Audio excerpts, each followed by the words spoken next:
നമസ്കാരം, എല്ലാവർക്കും സതൺ മെനുവിലേക്ക് സ്വാഗതം. ഞാൻ ഈതു. അപ്പോൾ ഇന്ന് സതൺ മെനുവിൽ ഞാനൊരു ബ്രേക്ക്ഫാസ്റ്റ് റെസിപ്പി ആയിട്ടാണ് വന്നിരിക്കുന്നത്. ഒരു നാടൻ പലഹാരമാണ്. ഇതെല്ലാവരും ഉണ്ടാക്കുന്ന അപ്പാണോ എന്ന് എനിക്കറിയില്ല. അപ്പോൾ ഞങ്ങളിതിന് ആവിക്കൊഴിച്ച അപ്പം എന്നാണ് പറയാറ്. അപ്പോൾ ചിലപ്പോൾ സ്ഥലങ്ങൾ മാറുന്ന സമയത്ത് അതിൻ്റെ പേരിൽ വ്യത്യാസം ഉണ്ടാവും. കണ്ടു നോക്കിയിട്ട് ഒന്ന് പറയണം കേട്ടോ താഴെ കമൻറ്റിൽ.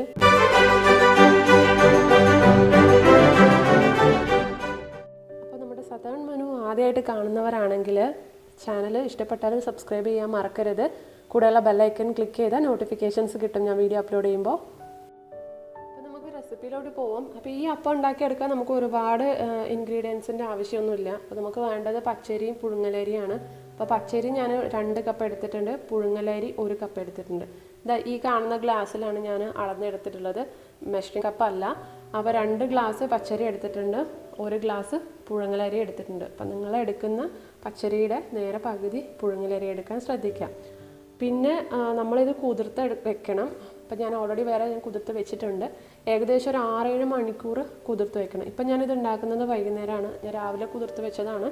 അപ്പോൾ ഏകദേശം ഒരു 6-7 മണിക്കൂർ രണ്ടും കുതിർത്ത് വെക്കണം. നമുക്ക് അരച്ചെടുക്കണം ഇത്. അപ്പോൾ ഇതിന് കൂടെ തന്നെ നമ്മൾ മധുരത്തിന് ശർക്കര വേണം. അപ്പോൾ ശർക്കര എന്ന് പറയുമ്പോൾ ഞാൻ 3 അച്ച് വെല്ലമാണ് ഞാൻ എടുത്തിട്ടുള്ളത്. അപ്പോൾ ഇത് മധുരത്തിനനുസരിച്ചിട്ട് നിങ്ങൾക്ക് അഡ്ജസ്റ്റ് ചെയ്ത് കൊടുക്കാവുന്നതാണ്. ഇതിപ്പോൾ ഈ ഒരു അളവിൽ എടുത്തിട്ടുണ്ടെങ്കിൽ ഏകദേശം ഒരു മീഡിയം മധുരം കാണും. അപ്പോൾ നമ്മൾ രാവിലെ തന്നെ ഒരുപാട് മധുരം കഴിക്കാൻ ഇഷ്ടമുള്ളവർക്കാണെങ്കിൽ കൂട്ടാം. അപ്പോൾ ഏതായാലും ഇതൊരു മീഡിയം, ഒരു ലോ ടു മീഡിയം എന്ന് വേണം പറയാം. അത്ര മധുരമൊന്നും ഇല്ലാത്ത അളവിലാണ് ഞാനിപ്പോൾ എടുത്തിട്ടുള്ളത്. അപ്പോൾ 3 അച്ച് ശർക്കര ആണ് ഞാൻ എടുത്തിട്ടുള്ളത്. അത് ശർക്കരയുടെ മധുരത്തിനനുസരിച്ചിട്ടൊന്ന് അഡ്ജസ്റ്റ് ചെയ്ത് കൊടുക്കുക. ഇപ്പോൾ ഇത് ഞാൻ കുതിർത്ത് വെച്ച അരിയാണ്. ഏകദേശം ഒരു 6-7 മണിക്കൂർ കുതിർത്തിട്ടുണ്ട്. ഇത് നമ്മളിനി ഒന്ന് അരച്ചെടുക്കണം. അപ്പോൾ അരച്ചെടുക്കുമ്പോൾ നല്ല കട്ടിയിൽ തന്നെ അരച്ചെടുക്കണം. കാരണം നമ്മൾ ശർക്കര ഉരുക്കിയിട്ട് ഇതിലൊഴിക്കുമ്പോഴത്തേക്കും അതിൻ്റെ പാകം കറക്റ്റായിരിക്കും. പിന്നെ വേണ്ടത് തേങ്ങാക്കൊത്താണ്. അപ്പോൾ ഒരു പിടി തേങ്ങാക്കൊത്ത് ഞാൻ എടുത്തിട്ടുണ്ട്.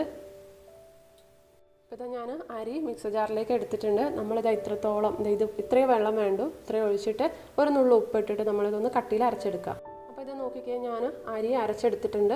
അപ്പോൾ ഒരു നുള്ളു ഉപ്പ് ഇട്ട് കൊടുക്കാൻ മറക്കരുത് കേട്ടോ, കുറച്ച് മതി. അത് ഒരു മധുരം ഒന്ന് ബാലൻസ് ചെയ്യാൻ വേണ്ടിയിട്ടാണ് ഉപ്പിട്ടിട്ട് അരച്ചെടുത്തതാണിത്.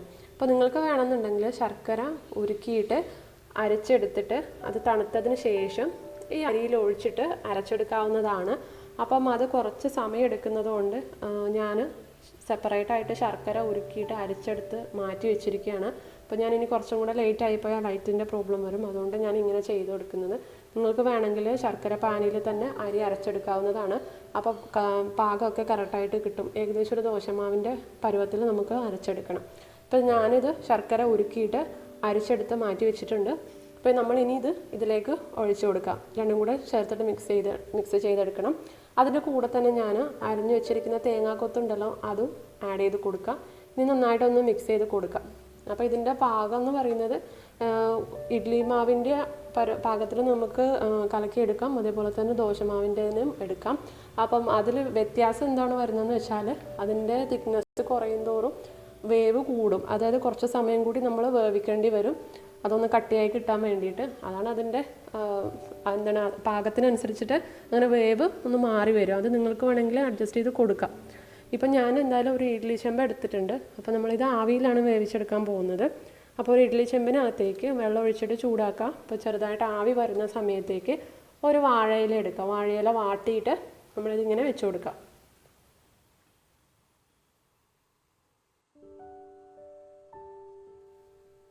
ഇങ്ങനെ ഒരു കുഴി പോലെ ആക്കിയിട്ട് നമ്മൾ ആ മാവുണ്ടല്ലോ അത് ഇതിനകത്തേക്ക് ഒഴിച്ചു കൊടുക്കണം. അപ്പോൾ ഈ ആവിക്കൊഴിച്ച അപ്പത്തിൻ്റെ മെയിൻ ഒരു ടേസ്റ്റ് എന്ന് പറയുന്നത് ഈ വാഴയിലയിൽ നമ്മൾ സ്റ്റീം ചെയ്തെടുക്കുന്നത് തന്നെയാണ്. അപ്പോൾ പാത്രത്തിൽ ചെയ്യാൻ പറ്റുമെന്ന് ചോദിച്ചാൽ നമുക്ക് അപ്പം കിട്ടും, പക്ഷേ ആ ഒരു ടേസ്റ്റിന് ചെറുതായിട്ട് വ്യത്യാസം വരും. കാരണം ആ വാഴയിലയിൽ വേവിച്ച ആ ഒരു ടേസ്റ്റാണ് ഇതിൻ്റെ പ്രത്യേകത എന്ന് പറയുന്നത് തന്നെ. അപ്പോൾ എന്തായാലും ഉള്ളവർ ചെയ്ത് നോക്കാം. അപ്പോൾ നമ്മൾ മാവ് ഇതിനകത്തേക്ക് ഒഴിച്ചിട്ടുണ്ട്. ഇനി നമ്മളിതൊന്ന് ചെമ്പ് മൂടി വെക്കണം. അപ്പോൾ ഇതിൻ്റെ വേവെന്ന് പറയുന്നത് ഏകദേശം ഒരു 1 മുതൽ 2 മണിക്കൂർ വരെ ഇത് സമയമെടുക്കും. ചിലപ്പോൾ അതുകൊണ്ടായിരിക്കണം ഇതിപ്പോൾ അധികം ഫ്രീക്വൻ്റ് ആയിട്ട് അധികം ആൾക്കാരൊന്നും ഉണ്ടാക്കാറില്ല. അപ്പം നിങ്ങൾക്ക് വേവ് ചെക്ക് ചെയ്ത് നോക്കുന്നത് ഒരു ടൂത്ത് പിക്ക് എടുത്തിട്ട് നടുവിലൊന്ന് കുത്തി നോക്കുക. അപ്പോൾ ടൂത്ത് പിക്ക് നല്ല ക്ലിയർ ആയിട്ട് വരുവാണെങ്കിൽ നമ്മൾ വന്നെന്നാണ് അർത്ഥം. അപ്പോൾ അങ്ങനെയാണെങ്കിൽ നമുക്ക് എടുത്ത് വയ്ക്കാവുന്നതാണ്. പിന്നെ ഏതായാലും അടുപ്പിൽ ചെറിയ തീയിലൊന്ന് വേവിക്കുക. അപ്പോൾ നോക്കിക്കേ, നമ്മുടെ ആവിക്കൊഴിച്ച അപ്പം റെഡി ആയിട്ടുണ്ട്. ഇപ്പോൾ സാധാരണ ഞങ്ങളിത് ചെയ്യുന്നത് വൈകുന്നേരം ഉണ്ടാക്കിയിട്ട് പകുതി ഏകദേശം ഒരു 3/4 വേവ് വരെ വൈകുന്നേരം ഉണ്ടാക്കിയിട്ട് രാവിലെ പിന്നീട് വേവിച്ചെടുക്കുകയാണ്. അപ്പോൾ സമയമില്ലാത്തവർക്കൊക്കെ അങ്ങനെ ചെയ്യാം. അപ്പോൾ ഇത് നമ്മുടെ ഫൈനലായിട്ടുള്ള ആവിക്കൊഴിച്ച അപ്പമാണ്. ഇത് നമ്മൾ കട്ട് ചെയ്തെടുക്കുകയാണ് ചെയ്യുന്നത്, അങ്ങനെയാണ് ഇത് സെർവ് ചെയ്യുന്നത്. അപ്പോൾ ഇതിൻ്റെ വേവെന്ന് പറഞ്ഞത് ഞാൻ പറഞ്ഞില്ലേ, നമ്മുടെ മാവിൻ്റെ കട്ടിക്ക് അനുസരിച്ചിട്ട് വ്യത്യാസം വരാം. ചിലപ്പോൾ 1 മണിക്കൂറിനുള്ളിൽ തന്നെ എടുക്കാം, അല്ലെങ്കിൽ 1 മണിക്കൂറിന് മുകളിൽ എടുക്കാം. അപ്പോൾ നിങ്ങൾ ചെക്ക് ചെയ്ത് നോക്കണമെങ്കിൽ ഒരു ടൂത്ത് പിക്ക് ഒന്ന് കുത്തി നോക്കിയിട്ട് ക്ലിയർ ആയിട്ട് വരുവാണെങ്കിൽ വെന്തെന്നാണ് അർത്ഥം. അപ്പോൾ അങ്ങനെയാണ് ഇത് നോക്കുക. അപ്പോൾ ഇത് എല്ലാവരും ഒന്ന് ട്രൈ ചെയ്ത് നോക്കണം. അപ്പോൾ നിങ്ങളുടെയൊക്കെ നാട്ടിൽ ഇത് ചെയ്യുന്നതാണെങ്കിൽ ഒന്ന് ഇതിൻ്റെ പേരൊന്ന് പറയാം കേട്ടോ. അപ്പോൾ ചിലപ്പോൾ വേറെ പേരിലൊക്കെ അറിയപ്പെടുന്നുണ്ടാവാം. അപ്പോൾ എനിക്കറിയാത്തതുകൊണ്ടാണ്. അപ്പോൾ എല്ലാവരും ഒന്ന് ട്രൈ ചെയ്ത് നോക്കണം. അപ്പോൾ നിങ്ങൾക്ക് ഈ വീഡിയോ ഇഷ്ടപ്പെട്ടിട്ടുണ്ടെങ്കിൽ ലൈക്ക് ചെയ്യാനും കൂടെയുള്ളവർക്കൊക്കെ ഒന്ന് ഷെയർ ചെയ്യാനും മറക്കരുത് കേട്ടോ. അപ്പോൾ നമുക്ക് അടുത്ത വീഡിയോയിൽ വീണ്ടും കാണാം. താങ്ക്